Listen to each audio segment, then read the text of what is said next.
Whoa, I'm live. Here we go. Whoa. I'm very excited, no? Because I watched the Democrat debate, and so I felt like I had to do a stream because it was so lively. It was the best political debate I have watched for years, and it was better than most of the Trump debates too back in 2016. There were so many back and forths and uh, personal ad hominem attacks in this debate. It was fun to watch. I think the one with Hillary and Trump, where Trump was walking behind her on the stage back and forth, was about the last time there was a debate that was this entertaining to watch. Um, there was no really clear winner. Bloomberg made his debut, and it was quite funny. The whole field went up against him and tried to Me Too him. They said, he had these non-disclosure agreements made with various women over sexual harassment claims. And it's very funny because he said, well, I just made some jokes that they didn't like. And this kind of makes his whole deal go down the drain for making those non-disclosure agreements. If that was the case, he wasted a lot of money settling with them because it's now out in the open that he was accused of such things. And that's the whole reason why he would have made those agreements in the first place. I think, I heard one commentator, I believe it was Ethan Ralph or someone on his stream, saying it's not going to make a difference for Bloomberg because these people that vote for Democrats, they don't follow anything and they don't really watch the debates. So although Bloomberg got completely roasted over these allegations of sexual harassment, and of course, Democrats, one of their big ideologies is feminazism, and that a man could, sexualize a woman is a sin, a cardinal sin. And so, Bloomberg is done for if he's characterized by the media as being a kind of a misogynist. But the media has yet to do that to him. They have not touched him. He might be the kind of big money media Wall Street backed candidate. And if he is, there's not going to be any sort of headlines on CNN tomorrow saying Bloomberg faces sexual misconduct charges in the Nevada Democrat debate. And so if there's nothing said about it by the mainstream media tomorrow, I would suggest that Bloomberg is still very much in it, although he certainly made absolutely gets an F on his debut. No. I thought Amy Klobuchar was funny. She was always trying to make a joke every time she talked, like that was her strategy. The strategist that was working with her, they said, try to be funny and make jokes and stuff whenever you are up there. And she said one thing like, they're talking about Bernie Sanders' health. Is Bernie Sanders healthy enough? And Bernie was like, I had doctors following me around on my campaign, and they're the two best cardiologists in Vermont, and they said my health was perfect. And so then in return, all the other candidates, they, as much as they were at each other's neck, they weren't going to go after Sanders for having poor health. I think the question was fielded to him by the moderators of the debate, but the way the other candidates responded was to say each one on their own. My health is good. My health is perfect. And Klobuchar had to go further and say her health probably would be better than Pete, whatever his name is, the gay mayor, Pete. And it was funny because when she went after him and he was saying, well, I don't really have a report done on my health because my health is fine. And then Klobuchar said something like, I'm sure my health is better than Pete's, which probably is the case since he's probably infected with HIV or some sort of STD transmitted through fecal matter. And although they'll keep that hidden, even if he gets elected president, I don't think they would ever reveal what sort of medicines keep this guy alive. Oh, I have a chat from Josh Randall. It's a poll.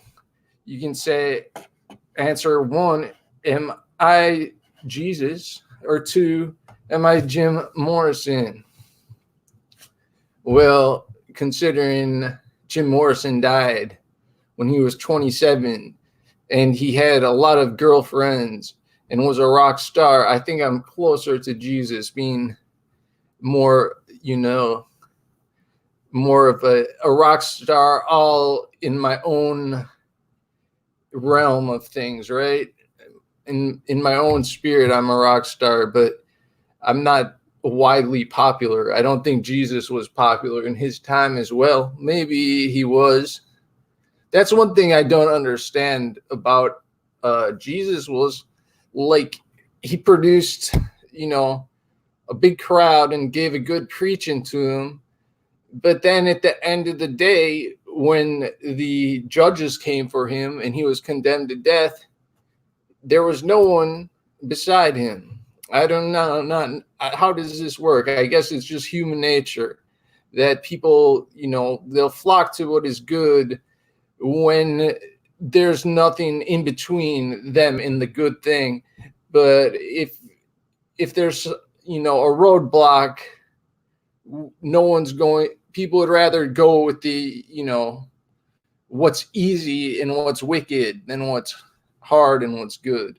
I guess this is all part of the teachings of the religion, I was thinking too, I've seen some streams lately and they're talking about religion, and I always like to talk about religion on my streams, Although I wanted to make this into a talk about current events, I'll let myself get diverted for a moment.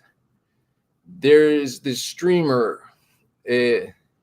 Brutus the British, right? And he's this guy, and he talks about how when he was younger, he always spent time like living in India in the Hindi temple and performing like their tasks for their religion. And he's very critical against Christianity. And these are the people that say like, Christianity is not, it's a foreign to like white culture. It's not really like it, or especially English. He's English. It's foreign to the English people.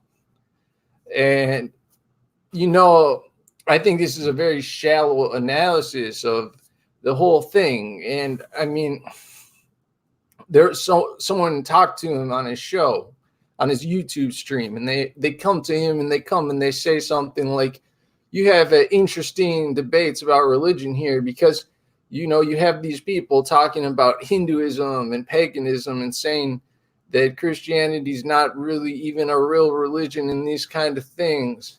And, well, I don't think that's a debate.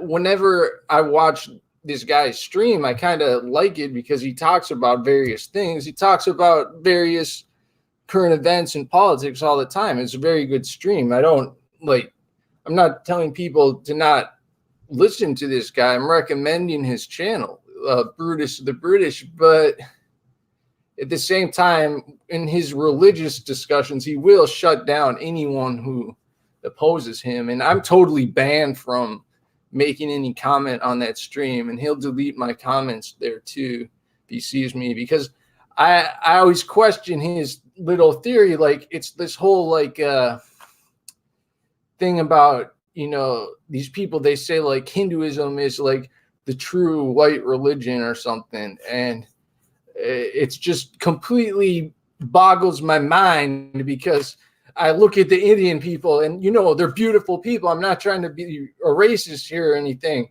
but they don't look white to me, and so I'm just totally boggled by this whole stance about this anti-Christian stance, then coupled with like this fetishization of the Hindu. It's weird, and there's a few people on YouTube like that. And like I said before in my last video, I think perhaps it's bizarre that Google and YouTube are run by Hindus, and you get all these anti-Christian Hindus on these streams that are like white European people too at the same time. It just seems like a little bit too much of a soup for me to get into much more than that, but I can lay down my argument kind of for Christianity in like 1 minute here. Basically,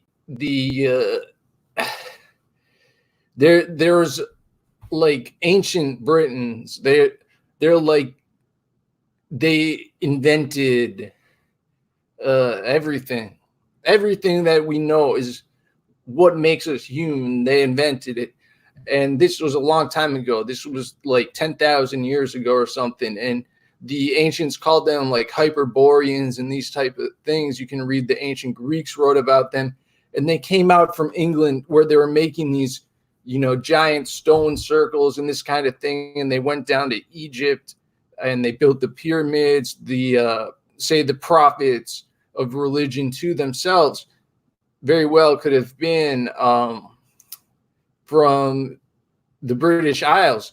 Certainly, they say Abraham was from Syria, right? But are you going to really believe everything the Bible says and say you can trace him back to Adam? But Adam, where was he from? They don't know where the Garden of Eden is. Why can't Eden not be like in the Highlands or something in Scotland? It probably was. This is my theory.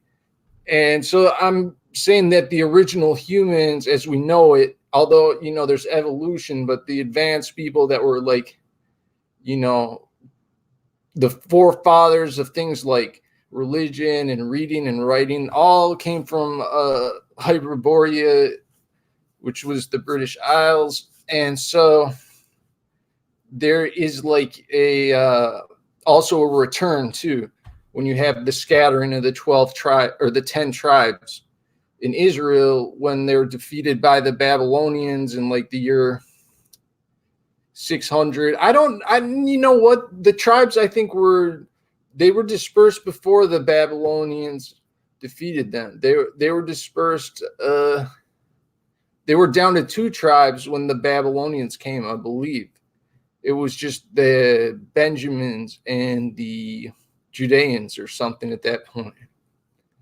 And so there were already 10 other tribes that had dispersed, and where they had dispersed to was back to Europe, maybe some in the Middle East, some in North Africa, but mostly in Europe. Of course, I lost all my viewers, my live viewers at this point in the stream.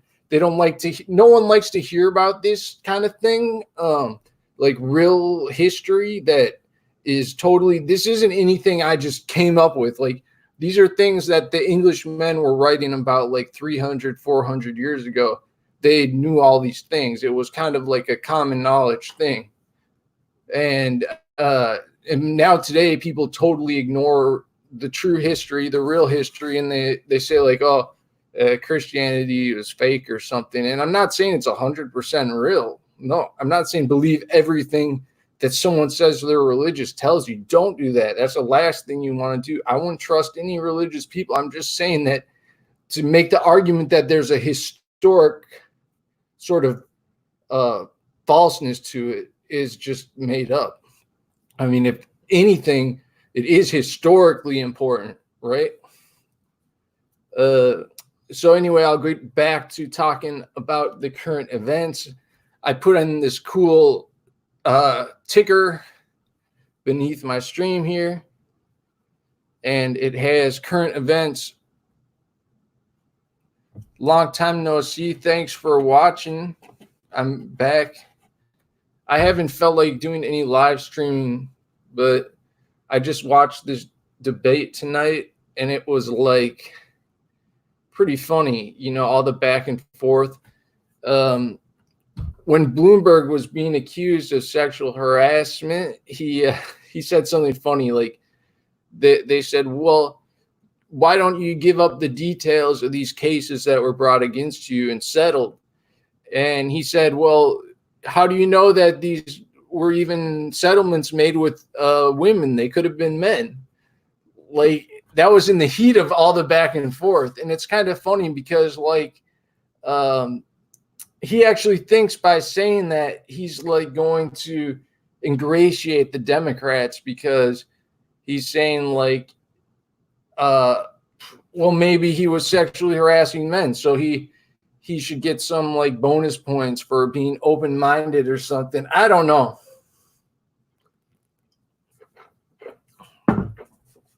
Really, it comes across as him being kind of based, though. I mean, it's like completely sarcastic, right? He's coming across as like saying, why can women make accusations like this? Men aren't doing the same thing, or I don't know what it was, but definitely as horrible as it looked on stage. Like I said, I completely agree with the idea that the Democrats and the people who will vote for them do not follow the debate. And they probably, more than 95% of people who will vote for Democrats probably did not watch the thing happen. And the mainstream media will probably cover it up. They probably want him.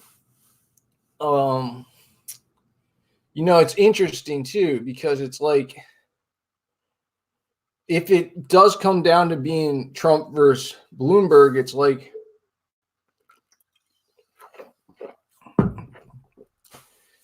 it's just a perfect example of what's wrong with the government, the world. It's being run by bankers and money, and there's no voice for the people here in the USA and elsewhere too. It's kind of like the banking system runs the whole world. And here you have two people who are billionaires, but not only are they billionaires, they're not like trying to hijack the system. I mean, they're backed by the other billionaires and the banks, and they're just kind of pushing two slightly different stories. Really, the political division between Bloomberg and Trump is basically next to nothing. Actually, you have one guy, Trump, who is a Democrat for like the last 40 years, going to be a Republican in the last couple of years. And you have another guy, Bloomberg, who is a Republican the last 40 years, going to be a Democrat for the last couple of years. And their level of interlap is like, 80, 90% in how you could characterize them. And basically, I'm not going to call them pawns. They're very much the oligarchs that run things, but they're definitely, neither one of them really represents any group in the United States that you could identify other than, super rich, and who are interested in having the banking system be the kind of progressive force in the United States, like where all the authority comes from, where the development goes and everything. I mean, bankers have always had power, but never like they do today. They've never been the ones to make the morals of the world. I'm not saying they're always immoral. Obviously, they have to have some sort of morality, but no, it's definitely like, it'd be like saying, make a society and make it be run by doctors, people who have great intellect and know all the knowledge. No, the people who run the government have to be people who are representative in some sort of democratic way, like the interests of the people, and they have to be good at things like politics, debating, this kind of thing. I mean, you wouldn't say you wouldn't say like, oh, no, I want communism and I want everyone that's like a house cleaner. I want the president to be someone who was scrubbing toilets for the last 30 years. It doesn't make sense. I mean, basically, the tentacles have spread too far. And I'm going to take a short 1-minute break here and get back on to current events.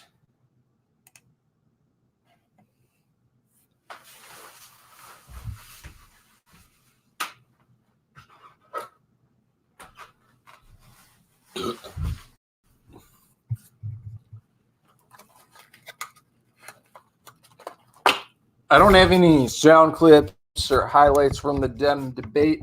I was watching it on a YouTube stream and it got shut down, right?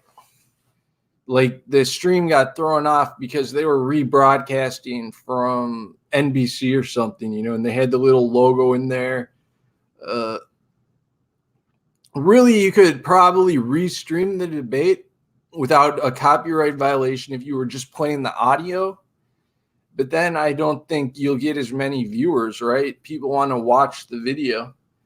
I mean, even now, I took my video off on my channel. I should put it back on. Some people might like the video part.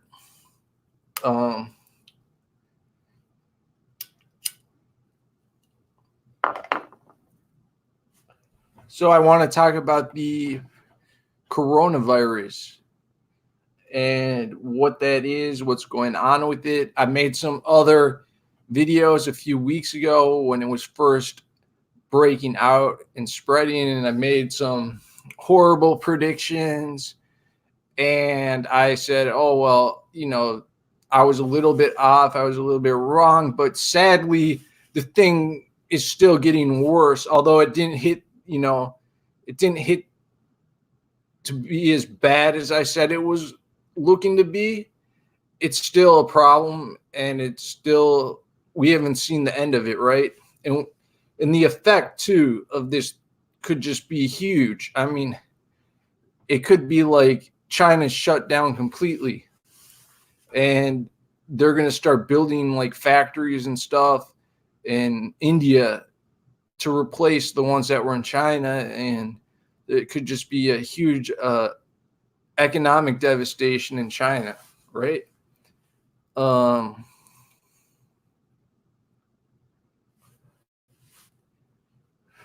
lot of the things, that I said were going to happen in 1 or 2 days did end up kind of happening. It took a little bit more, like a month or 2 months, right? It took a few weeks, but yeah, they've completely, shut down a city. I'm hearing things like, oh, the death rate is 5% with this virus. Now, I watched this other guy talking about that, and it's not 5% like of people who get really sick from it die. It's like that number, it's like saying where the illness is concentrated, like it's an epidemic, and where you see it, where it's centered, there 5% of the people die. So if you have like they've locked people in buildings there, you have like a building of 1,000 people and it's quarantined off, 5% of those people in there die. So it's really a horrible illness. And that's one reason too why you've seen, China is trying to quarantine itself. And, what they've done. I think they have to do it, right? There's no other way around it. I think the numbers are probably not completely accurate too. I mean, I don't think it's like they're lying so much as manipulating numbers. I think basically I thought maybe you add a 0 behind the actual numbers they're giving you to get the real number. Now I'm thinking maybe it's probably just twice as bad as what they say, just double what they say. But even at that, it's still pretty bad. If 5% of the people that die in whatever area has it, if it's in all of Wuhan, that's going to end up being 10 million people. 5% of 10 million is 50,000 people. So it could be potentially that 50,000 people end up dying from this disease, which they have no cure for. They don't know, what caused it. And another thing they don't know about is it going to come back or is it going to go away? It still continues to be building, up. People keep getting infected. I mean, I read this thing about there was this cruise ship in Cambodia. And the funny thing about that is they had passengers infected. And I read, well, it departed from Hong Kong on February 1st. This is already after the start of the outbreak of the coronavirus. I don't know what those people that got on that ship shouldn't have got on the ship at that point. It was already at the point where, thousands of people had been infected, and they were saying maybe 10,000, maybe 100,000. It was already in full swing. I think it started around January 22nd is when the news kind of broke, even though I guess apparently it had been known about since I think the beginning of December. Anyway, these people, they get on the ship on February 1st. And the funny thing is so the ship went to dock and they couldn't get anywhere except for Cambodia. And I went there 10 years ago now, and where the ship docked, it's been totally transformed in 10 years. They're trying to build their tourist industry there. And so I don't know if they actually had it as a destination for cruise ships 10 years ago, but they do now. So they're trying to get people to visit there. And so when all the other ports turn away this ship because it could be infected with the plague, the Cambodians say, come here to our port because they're trying to spread their tourism industry. I think it's pretty funny. And there's a story, there was an American on the ship. He got off, and then they let the passengers off, and then the ones that wanted to stay could stay, but some got away and just took flights back to their home country or wherever they were going. And this guy was on the news, and they put a YouTube video up on it with him. And I looked at the comment section, and all these people are saying oh, this dude's horrible. What's wrong with this guy? He left the quarantine zone or whatever, and he came back to the United States. Are you serious? You would not do that yourself. You would just see there. That's another problem is, people that will just not fight for themselves and just say, okay, quarantine me, let me get sick and die. I cannot blame this guy at all. And as far as we know, there hasn't been any non-East Asian person that's died from this or gotten seriously ill from it. I've been watching the cruise ship that's in Japan, and there's this couple from Britain. They've been making videos saying, you got to bring the British people back. And now they're saying, well, they have the coronavirus. And I watched the video, and they do appear to be ill. Is this the coronavirus? I don't know for certain. It could be, but I'm pretty sure the scientists know very little about it. And, you have it basically if you're in an area that's considered to be like, if you're exposed to someone who has it and then you are also sick, they're going to say the sickness that you have is the coronavirus, if that makes sense. I mean, that's what the test is. That's part of the criteria. I think the actual, like, maybe testing for like DNA, RNA mutations and that kind of thing, it's not done to everyone. I mean, it's done to very few. And I don't think it was bioengineered. I think we don't understand much about disease and how it works still. Bioengineering disease, it's just like they're basically taking animals that are sick in labs and like putting them under microscopes and like chopping up like their brains and sticking them in like egg yolks and that kind of thing. It's not very advanced. And I don't really know if even there is such a thing as a biologically developed weapon, like a laboratory developed weapon. I mean, it's definitely something that is kind of science fiction that they're trying to make into reality. But I have a lot more to say about the coronavirus, but I will read Maddie's chat. He says Shaq is now running in the race. Well, I've never heard that until now. He might be. It's a good timing for him to announce it after this debate. That was another circus, and no clear front runner is on the Democrat side. I mean, watching this debate, you know, you could see like Warren, Sanders, and Biden all could be the candidate. Like there's no clear front runner among them yet at all. And I don't know though if Shaquille O'Neal could take on like Bernie Sanders or Elizabeth Warren or the whatever, you know. I'm guessing he would, if he was running, he would have to be like a third party type candidate. And you think it's down to Bernie, Biden, and Shaq? Yeah. I mean, I don't think Biden's in it.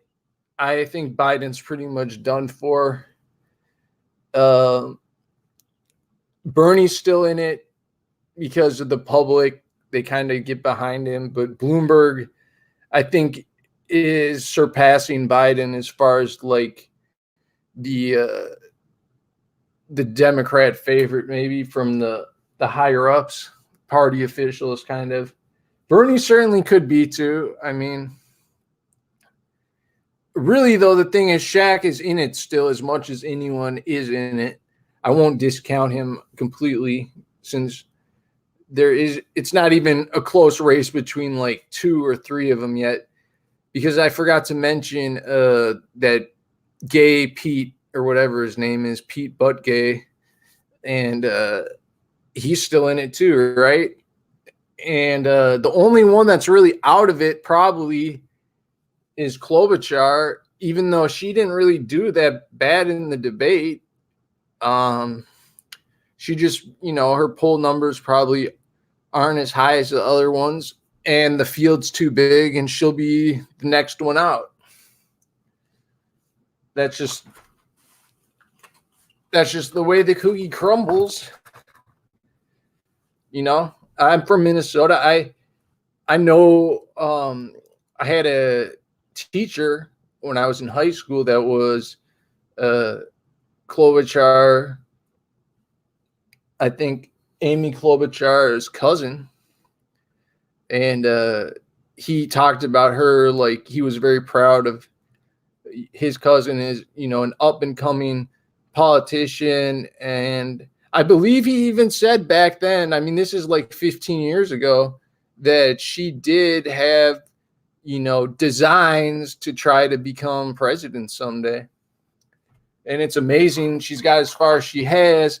I wouldn't be surprised if the Democrats lose or win or whatever, that if she doesn't reappear on the scene ever again. And I'm sure she's backed to completely by most of the Democrats.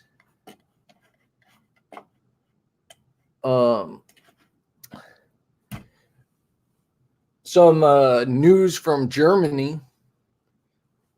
They have coalitions now forming between the conservative and the far leftists in Germany to go against like the dominant banking group. Like the main party is totally pro EU, pro bankers. It's like Macron in France, and I think probably Merkel is probably backed by this party, but now they have coalitions forming between the far right and the far left. This is a development that's going to keep reappearing and probably characterize politics for the next decade. This is my prediction in 2020, and what we'll see through 2030 is that there will be like a lot of interlap going on. We've already kind of seen it in the last few years since Trump was elected, and you'll see the interests of the far left and the far right are combining to basically go against the capitalist, Jewish-dominated banking system that kind of has dictated the daily life and moral value of Western people for the last 50 years, and told us all to have anal sex and then we'll be good and right. And they've pushed sexual liberation ideology too, that these countries that were white, now they're not white, and it's somewhere for the whole world to come to. Obviously, this has been about profits for corporations and making wages cheaper so that corporations earn more money. And then at the same time, they bring in more people. So first you get one wave that brings down the wages, then they get those people out of the work, and then they live on government benefits. And then the government has to take more and more loans from the banks, and then they bring in more immigrants, and then the wages go down again.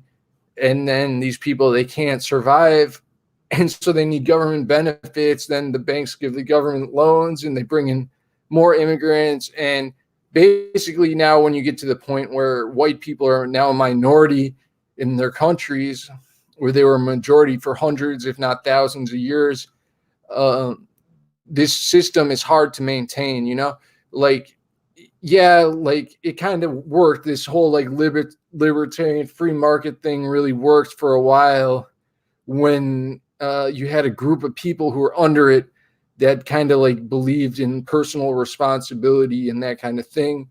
There was some sort of social cohesion that allowed it to exist. Now, I can't imagine like this unbridled, free market, free, liberty kind of ideology is going to really work when your whole population is like Asian or African. I mean, because those people, they have different cultures, right? And you have to survive, and they're less likely going to make sacrifices the same way for the greater good. I mean, I think they're more individualistic, and well, we'll see what happens. But like I said, in Germany, that you have the opposition against the main party, the liberal, party. It's coming from both the left and the right. And another story too out of Germany, there was like a shooting apparently that left 8 people dead. I don't know who did it or what it was about, but it mentioned a hookah bar. So I'm guessing that the victims were probably some immigrants or Muslim. I read comment sections on these stories, and of course people are saying, oh, it's neo-Nazis and white supremacists. I highly doubt it, but if it's true, I mean, that's too bad. It's too bad it happened anyway. But the thing is, these kind of like fighting and attacks, and it's something, it's common to like the Middle East. They're always at war. There's always kind of an internal war going on in the Muslim world. And so when you have a lot, of Muslim in Germany, they're not going to all of a sudden become German and become peaceful with each other. They'll keep fighting. And, I'm still kind of, going to say 50-50 on who could this attack been perpetrated by. Was it by Germans or non-Germans? I think it could go either way. Although a lot of people are quick to conclude one way or the other. I have no idea. It's just more chaos. The whole world is descending into chaos. I've never seen so many like biblical level conflicts happening at once. I mean, like flooding. I've seen stories of flooding going on all over the world. A ton of flooding has been happening in the UK and in Brazil. Like in Brazil, hundreds of people have died the last month from flooding. It's just massive flooding is going on. In England, massive flooding too has been going on, but there hasn't been as many people who have died. But the damage kind of to the infrastructure is probably similar. Obviously, both those countries are on the Atlantic coast, although on kind of opposite ends of it, of the Atlantic Ocean there. But I don't know. There's locust plagues in China and Africa right now. There's plague, coronavirus in China, a plague of the animals in China. I watched a video of the swine being slaughtered down there in China, and they dug a pit and threw probably, it looked like there was probably 100,000 swine thrown in this pit. Really, I mean, it was the size of like a football stadium, and then filled with swine. And you can hear in the recording the swine screams, and their screaming is just horrible. It's like out of a nightmare. And they just threw him all in a pit. I don't know how what they did. They just left him in there to starve and then buried him, or they buried him alive. I mean, and that's, that's a horrible thing. It does kind of go in line too with the apocalypse of the Muslims. They say that, the signs of the apocalypse are like that all these swine will be destroyed. And then all the crosses too is another thing too. And the destruction of the crosses has been going on for a long time, of course. I mean, you go to an evangelical church and you'll see this flag of Israel hanging before you see a cross.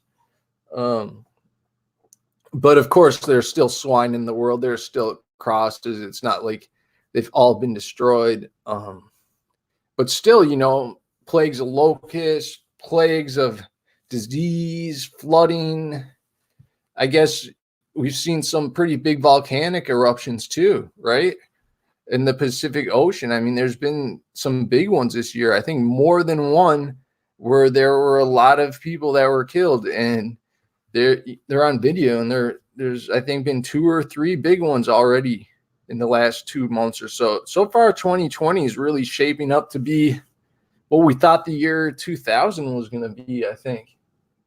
And I pray, that God saves us and protects us from these calamities. But at the same time, we have to also acknowledge like the amount of evil and sin that's been brought in the world, and the complicity that the way we live perpetuates these kind of things to happen, by inviting judgment upon ourselves, upon people and whatnot, by kind of the values we hold as being so low, kind of without any standards, just like living for my own enjoyment, for fulfilling my own desires, and disregarding even though my own future, just kind of trying to get you know, the moment to increase, right? To just freeze myself in the moment. Um, I think, this is why you see homosexuality and drug addiction as being such huge things now that are completely being pushed on the people by the banks and the bankers and this kind of ideology that we live under, to say that, oh, like weed should be legal, gay marriage should be legal, and like how could you be opposed to that? You're a bigot, you're a racist, you're a Nazi. It's completely foreign though to life. It's completely destructive things, and it's really that our populations are being destroyed. And there's kind of the, it's not like there's no knowledge in the world, but people can get tricked into believing things that aren't real, right? And the thing is, we've all been duped by Hollywood, duped by the politicians, duped by religious leaders, and there's no way to really oppose these kind of high authorities, and they're eventually going to crumble under their own weight.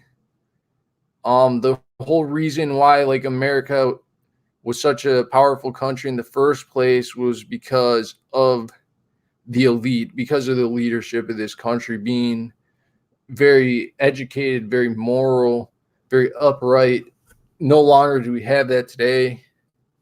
Eventually, there'll be upright leadership again. I don't think it's coming under Trump or Bloomberg. I mean, I think they're just there to back the bank and the capitalist globalist scheme.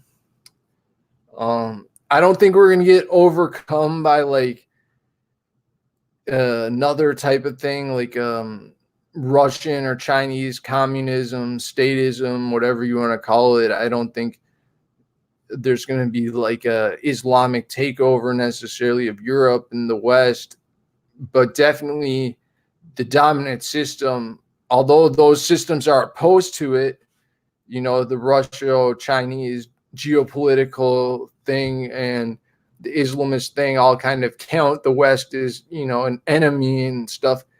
I don't think they're going to overtake us, but I don't think our, the scheme of like libertarian capitalism is going to last through the rest of the century for sure. I mean, we could see another type of socialism come, another type of communism, maybe something more like communalism, city states, this kind of thing, a fracturing of the political powers, balkanization. This is what's going to happen. I think the prediction for it is not until like the 2050s and the 2060s.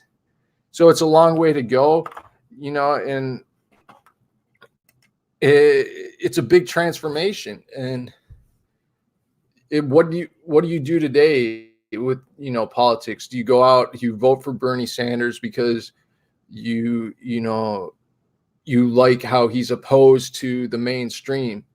And it's not necessarily because you're left or you're right. You might even be like aware that you have like a lot of interest, foreign interest controlling the system, and you might be aware that Bernie is kind of, he could be the most opposed to that, although he's not necessarily completely separated from it. So do you vote for him or do you not vote? I'm thinking I won't vote. I've always felt like it's kind of a rigged game, fake, and I never voted. Certainly, I would rather vote for someone who would be considered to be far right than to the far left. But at the same time, Bernie is kind of a protest vote, does make some sense on some level. Now, though, after watching the debate, I'm not saying for certain that he's going to be the candidate, but definitely he's, polling and winning the primaries, and the media's opposed to him, but at the same time, he didn't like throw a debate out there where it looked like he lost or he couldn't be the candidate. He could very well be.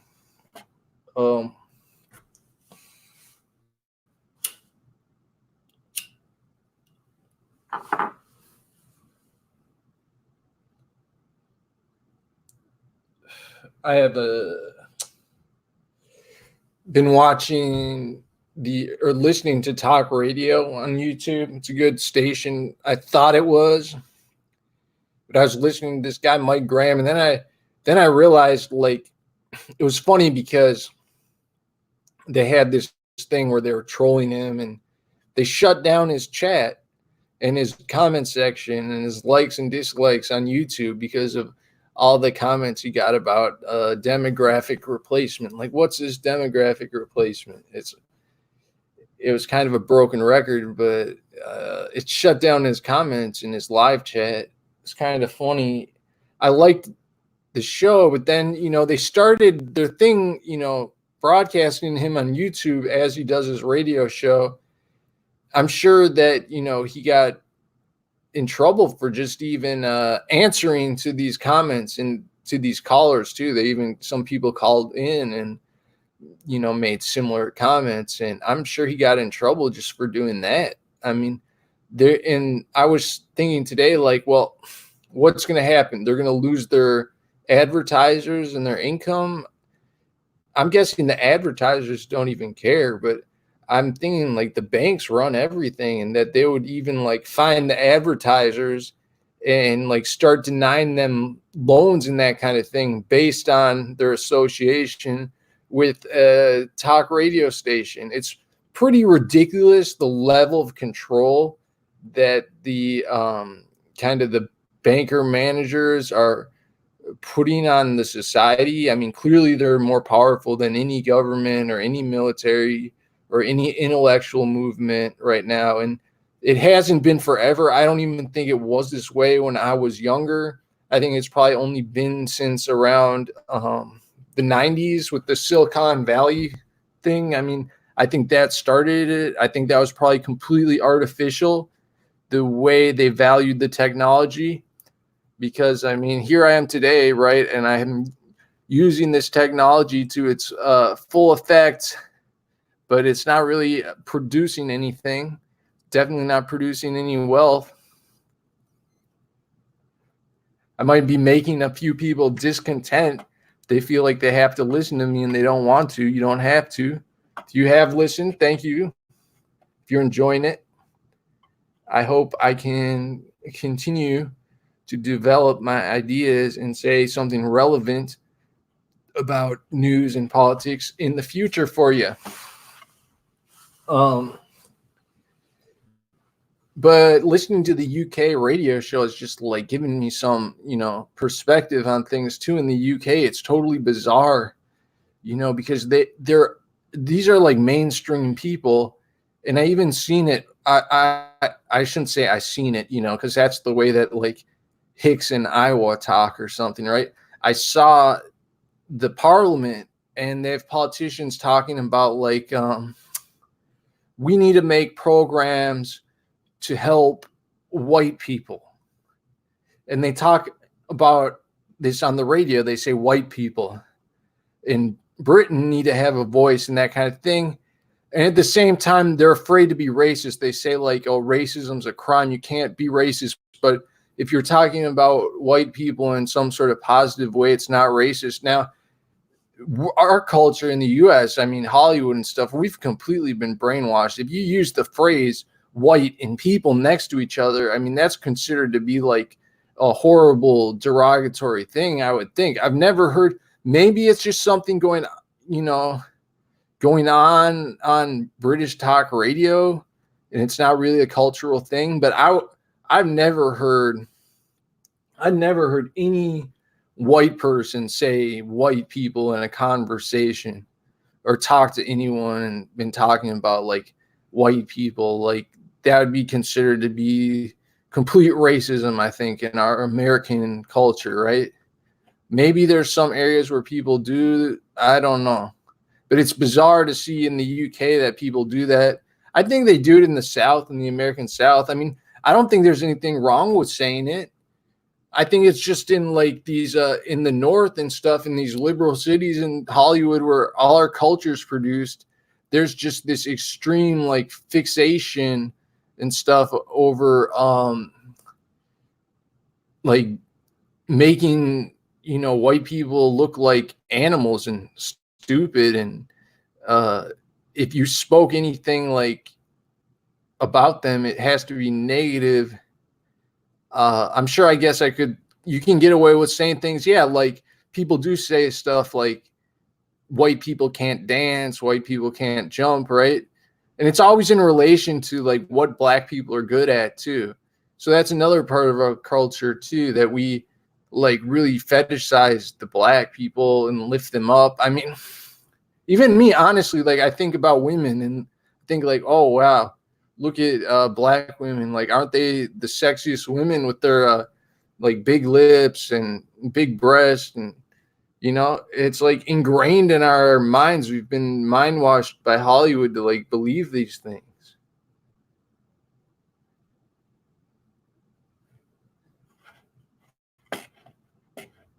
Oh, I got some big chat here.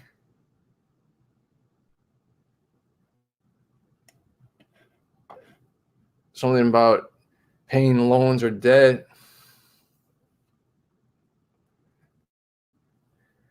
I get charged too much.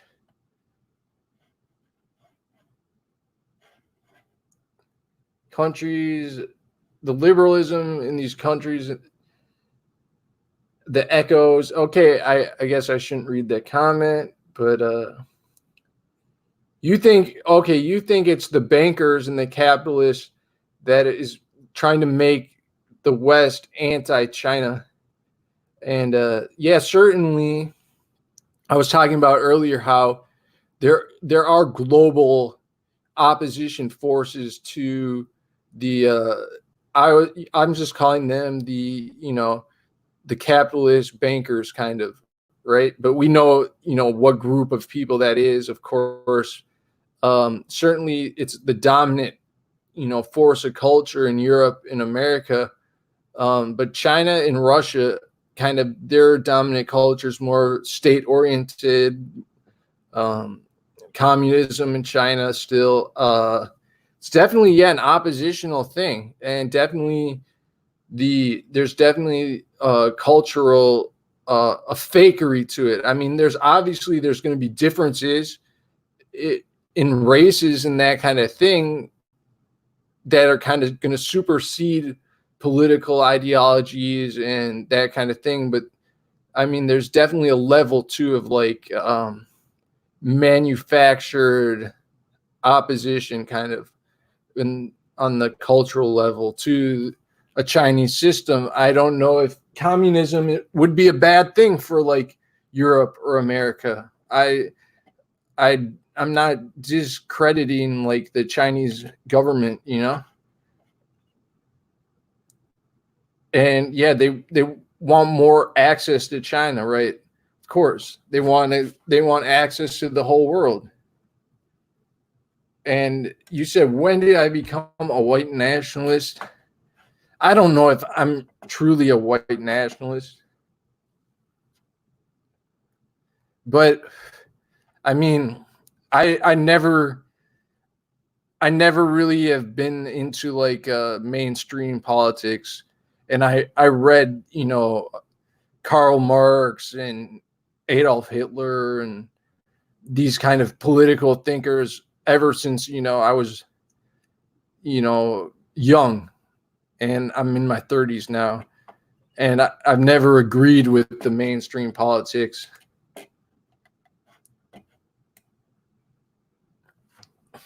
You don't think India will replace Chinese manufacturing?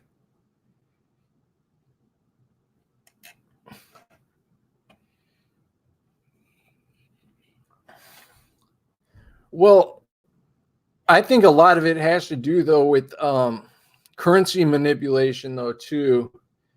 I mean, we get our,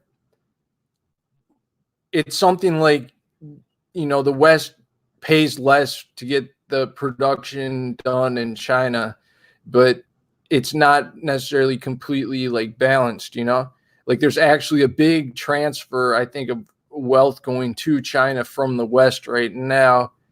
And of course, this is because of the manufacturing. Are they going to bring it back into the West? I doubt it. I think it would be more likely that they would put it in like in India, Vietnam, South America, Mexico. Not one country. Yeah, don't think about the numbers is the Chinaman's comment. Certainly the Chinese had a way of really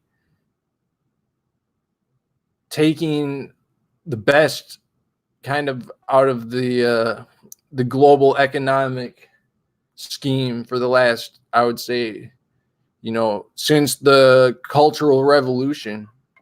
I mean, the whole point, I believe, of the Cultural Revolution was to kind of get open up to the world, not in the sense of pushing Chinese communism out into the world or becoming westernized, but to be able to use kind of the strength of the Chinese people to benefit the country without, by using sort of investment from foreign investment, right? It's not so much that they were investing in foreigners. Chinaman has a comment about what I said about the Hyperboreans. Oh, so you listened to that earlier segment. Yeah. I guess that makes me a white nationalist if I say that history began with the Hyperboreans coming from the British Isles and coming down to Egypt and making the pyramids and being the patriarchs and that kind of thing. I mean, it's pretty much scientific facts. That you don't hear people like talk about it now, but I mean, if you read like old history books and stuff that were written in the 19th century, you can find it. It's all there. I mean, basically, like you see the appearance of all these technologies kind of around the same period of time. And they go from, the oldest kind of things being in the Northern Isles and some in Norway and stuff with bronze working. And then all of a sudden you see bronze in Greece and Egypt and Iran and, in the same period. And so you could say, yeah, maybe it was the Iranians or something. They migrated up to the British Isles, but I think it's a little bit safer to like look at the way the cultures are today and kind of make an assessment and say it was probably the spread kind of probably went the other way from north to south. And, today the way the political arrangement is, the global south is invading kind of the white world, and that's the conflict of the time, right? And you keep saying, though, I'm a white nationalist. I don't necessarily think I'm a white nationalist. Obviously, if I'm saying, oh, there's going to eventually be balkanization or something, there might be countries that are strictly like Caucasian only countries, but that's in the future, right? And there'll be people still who are going to be like liberals. There'll still be democracies and that kind of thing. There'll be places that are in between, right? I mean, basically all the Muslim and Latin people are kind of in between, right? They're not really African or Asian or white. And so that kind of culture does exist. And I have a little bit of an affinity for that culture too. I'm myself, I'm a little bit Latin, a little bit Catholic. I wouldn't like say like, oh, all the white people need to have white babies. Like if I had a girlfriend, like I wouldn't say like, oh, she has to be white. Like if she was African, fine, right? Or if she was Latin, fine. I guess I'm not really interested in Asian women. You know, I never even had a thing for that, although it seems to be a big thing now with the internet and stuff. You can find that anime, and apparently that's really good. And I've never got into that myself. I did go to Asia once, and I saw, oh, they do have prostitutes there, but I never, like, it wasn't like a dream of mine to sleep with an Asian woman. I but so if China, man, if I'm just totally spouting like anti-Asian rhetoric and that's all I do, does that make me a white nationalist or more of like an anti-Asianist? I'm I'm the I don't know. I'm not really anti-Asian though myself. I think that, too, from an American point of view, we have, you know, a situation that's different from the European situation because, like, with this thing going on in the UK right now with this Sharmama Beg or whatever her name is, she, she's Bangladeshi. She was born in the UK perhaps, but she grew up in a Muslim family, speaking a foreign language, part of a foreign culture, and she joined the terrorist group ISIS, and now she wants to return to the UK. Obviously, she could return to Bangladesh. I don't think. I think she probably could be married. She probably has family there, and she speaks the language. But the political situation is to send as many immigrants as you can to the West, and then the banks will profit. I mean, so in Europe, I mean, they have this huge group of immigrants that are culturally and nationally not European at all, and they all return to where they came from, perhaps. So you do have something like white nationalism there that kind of makes sense if there could be some sort of way to like repatriate the people that aren't, uh, British, that don't want to live in Britain. I think you'd have to pay them. I think you'd have to make investments in like India and Pakistan, right? Would have to be basically recolonized by English and administered by the English government, and they would have to be paying out, the gimmies in Pakistan and India to the people that live in England now to get rid of them. They're not just going to be able to just send them all back and force them to. I mean, they have to agree to leave, and then that would also, kind of start a recolonization. Also, too, as much as I say all these immigrants are British or whatever, they still are going to be somewhat, if someone in exposed to the Western culture, and that might make it very hard for them to go back to those countries too, and it will create, if there were like a million Pakistanis that left Pakistan next year, it would create issues in Pakistan, political issues, because they would be, bringing other ideas there, right? And so anyway, that's what it's like in Europe. In America, we have different races here that don't have other nationalities. Our blacks are American, and they're not. There's no country they can go to in Africa. They only speak in American English, and I'm not at the point where I'm saying like I would really believe in like an ethno state or anything. I mean, you could have balkanization, right? You could have an area maybe break off in like this country where only white people live and their government's independent, but even where the black people live, there would still be white people. There's not going to be like a black country ruling itself anytime soon. I mean, even Africa is probably controlled right now, by foreign powers. They're just not. They're just not going to make like governments and that kind of thing. So I'm not really for that. Like, I think these people that are really extreme, they say they're white nationalists and stuff, would say that they support like some sort of like Wakanda or something like that. We're talking about, the far left and far right have to make a coalition against kind of this libertarian capitalist bank system that dominates. But I would say, those coalitions would be within a state, not, creating like separate states. I, I think the general idea right now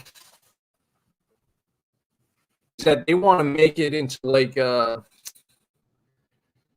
want to just turn the whole world into Israel, and have two classes of people, the Palestinians and the Israelis, and it's the model right now, the authoritarian model, and it's not going to happen. It's what they've been trying to do the last few years, the last, I don't know, 30, 40 years, and it hasn't gone on, it hasn't made the type of progress it wants to. The whole situation in Israel right now is pretty horrible.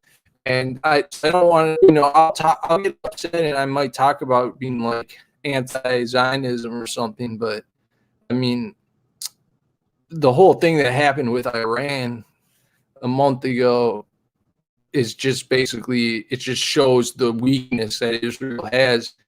Iran could bomb them into the ocean any day, is what they showed. I mean, if they have cruise missiles that they can drop on a U.S. base, I think they dropped them all the way to in western Iraq, just to show, have the distance that they could go to Tel Aviv, and it really changed the whole dynamic of everything when Iran did that, I believe, and the U.S. wasn't able to retaliate.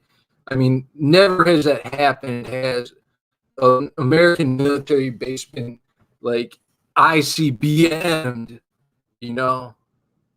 intercontinental ballistic missile, and never has that happened, I don't think, at all. And there's no retaliation.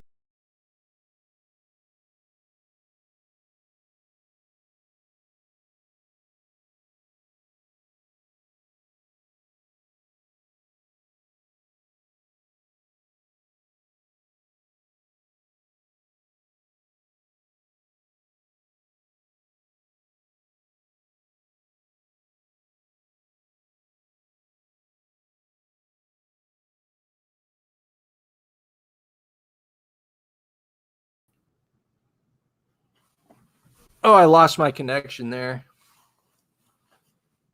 Yeah, I think I streamed enough. I'll leave this stream up. And good to read some of your live chats. Thanks for listening.